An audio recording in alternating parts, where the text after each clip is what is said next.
कधी-कधी असं होतं ना, की दुसऱ्या दिवशी आपल्याला इडली तर बनवायची असती, पण त्यासाठी डाळ, तांदूळ वगैरे भिजू घालण्याचं आपण ना विसरून जातो. त्यासाठी रवा इडली ना अगदी इन्स्टंट आणि बेस्ट पर्याय आहे.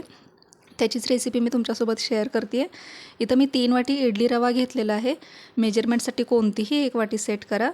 यामध्ये भरपूर असं पाणी टाकून ना रवा भिजत घालण्यासाठी ठेवत आहे आणि याच वेळेस मी उडदाची डाळ घेत आहे. त्याच वाटीने 1 वाटी उडदाची डाळ घेतलेली आहे.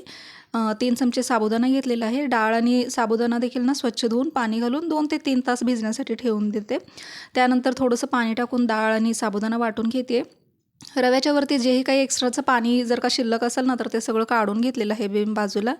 वाटून घेतलेली डाळ आणि साबुदाणा मीठ टाकून हाताने मस्त मिक्स करून घेत आहे. हाताने मिक्स केलं ना छान, आपल्या हाताच्या उष्णतेमुळं पण ना पीठ छान फर्मेंट होतं. रात्रभर फर्मेंट करण्यासाठी ठेवलेलं आहे.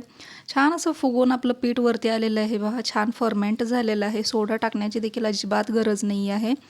ग्रीस करून घेतलेल्या प्लेटमध्ये हे बॅटर सेट करून ना ऑलरेडी उकळत असलेल्या पाण्यामध्ये 8 ते 10 मिनिट आपण याला स्टीम करून घेऊया. त्यानंतर तुम्ही पाहतात मस्त अशी आपली फ्लफी इन्स्टंट इडली बनवून तयार आहेत.